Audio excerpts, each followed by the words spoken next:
Welcome back to the channel, good friends. Brian from Apex Detail, working on the clown shoe today. Well, that's a name the critics gave it. I completely disagree. I really like this coupe. This is a 98 BMW Z3 Coupe. In 1995, the convertible or the Roadster was introduced with a four-cylinder and then given a six-cylinder a year later. And then a few years later, they introduced the coupe here, only made with six-cylinder engines, 2.8s or 3.0s with manual transmissions. Again, I really enjoy these. As you'll take notice from the beading here, after a complete thorough wash process and decontamination, there's still some protection left. And we don't know what it is. Could have been a wax sealant or even a coating. Normally I would use Built Hamber or even G-On Prep. But I'm going to have to come up with something a little bit more aggressive. So we're going to introduce the pre-paint prep from Eastwood. Same thing, removes old waxes and sealants. It's a little bit more solvent based, so it has more kick to it. And I'll just apply some to a microfiber towel, go all the way around the vehicle, flush the vehicle and the panels, and see if I can get rid of that old protection.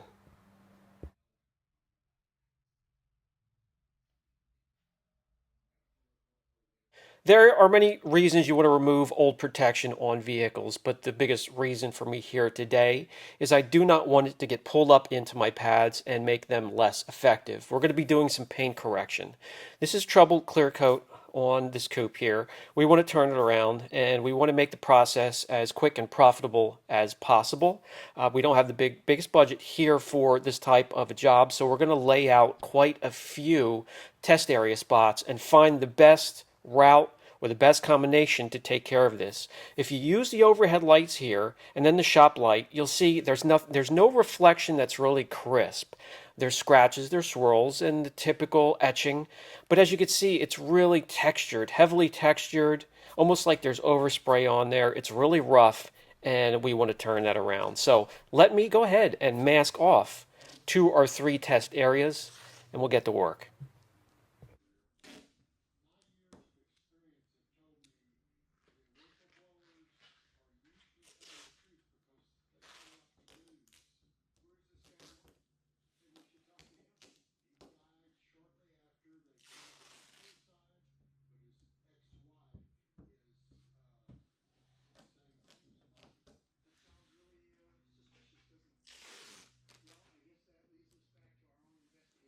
In the first test area, we're going to grab Kachkemi H901 Heavy Cut, which is a coarse polishing compound. We're going to team that up with the Eurofiber 50/50 pad, and that is attached to a 21mm throw polisher. By the way, the clear coat on this vehicle, this model this year, is hard and stubborn. I often get asked to make a chart, if I could, to help out with clear coat on different types of cars, but it's impossible. The list and the chart would be never ending. As every make and model, every year it seems to change, and even within a calendar year it could change if the company outsources their clear coat. So I will pass along clear coat hardness on every video when I'm working on the car if that helps, but it's nearly impossible to come up with a chart. So what we're going to do is crisscross pattern. We're going to have the polisher on between the 3rd and 4th speed setting. The pressure on the polisher is going to be something similar to a firm handshake, if that makes sense. It's hard to really explain how hard I'm pushing down on it.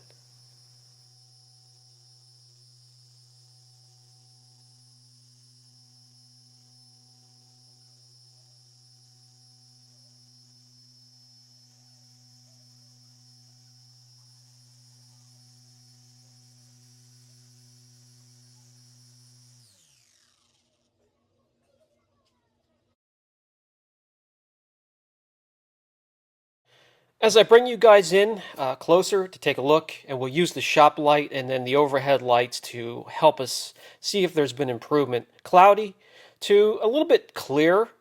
There is a little bit more room for improvement, as I can see a scratch or two or a swirl or two left over. We can go a little bit deeper here without compromising the clear coat.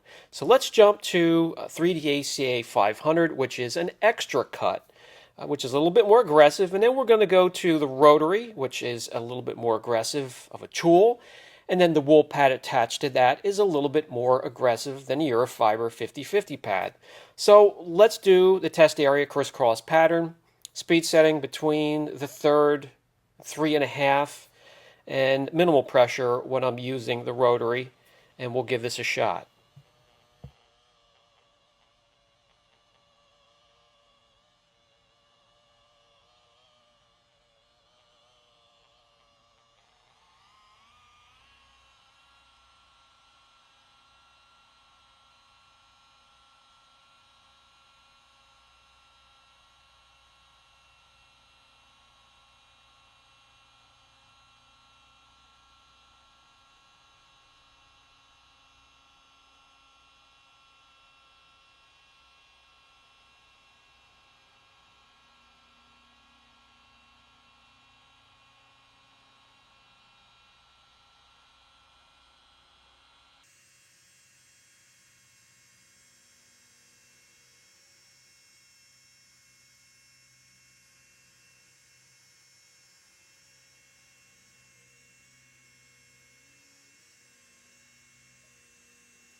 As we come in and take a closer look, we'll see a lot more of the imperfections have been removed, but we have to remove a haze that's been left behind from the coarse compound and the more aggressive pad. So that will turn it into a two-step, and there is room in the budget for a two-step. But remember, there is a third test area. We'll get to that in just a second. And we'll use the overhead lights once again to see the difference in clarity and the reflection and the sharpness of the image as we go from section to section. Now, moving on, in the third section, there wouldn't be room in the budget for this type of correction, but I'm going to show it to you anyways, because this will involve the Roops X-Cut foam sand discs. So those of you that have been asking for something to maybe substitute for the Trizac discs that can be expensive, sometimes hard to find, this is an option. I will do a dedicated showcase on the discs, what is available, the sizes, and everything they can do, but I'm just going to give a short demonstration in this little section here. So we're just going to wet the area, and we're going to do 2 quick passes, and I'll show you the improvement we can make. Now, if you do sanding, of course, there's no doubt you're going to have to do some compounding or polishing then to finish out, which adds more steps to the process and raises the price of the package. But I wanted to show you this nonetheless.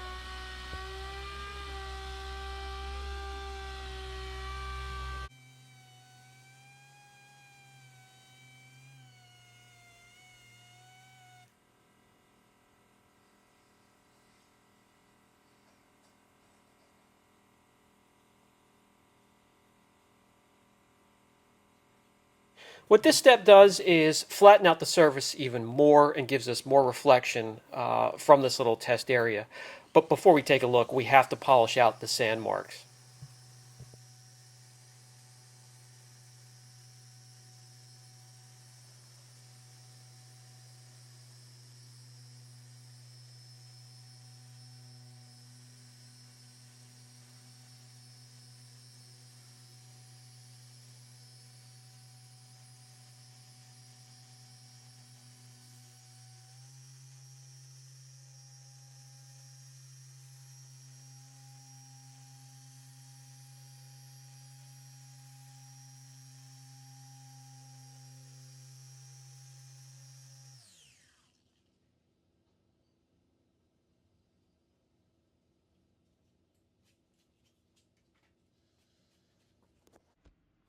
So as we come in for a closer look, we would indeed see that that third section gives us the best gloss and clarity. And that would be the route I would go if it was my vehicle.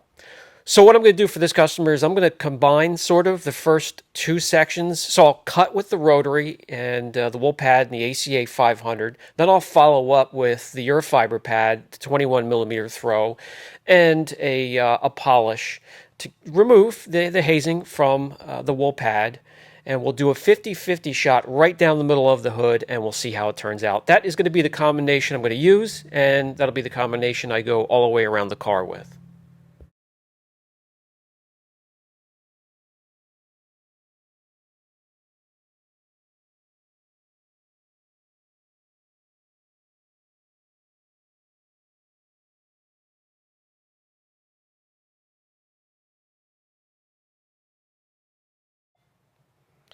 So just after the cutting portion of the correction here, we're going to see a nice improvement.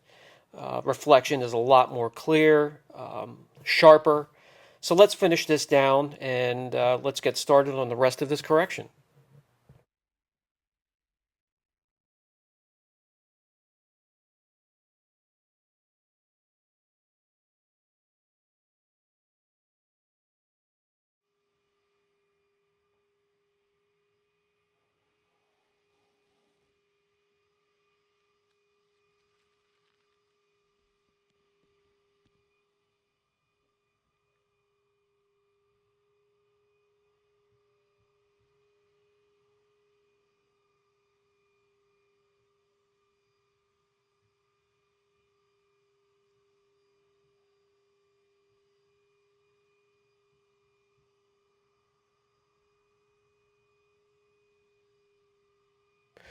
All right, guys, that is going to be it for part one here of a very short series. We'll just have a two-part series on the correction and then the protection. So we know what combination we're going to use. And then in the next video, we'll prep the car for that correction, get it done, protect it, and send it on its way. Thanks for stopping by, guys. I'll catch you in the next video.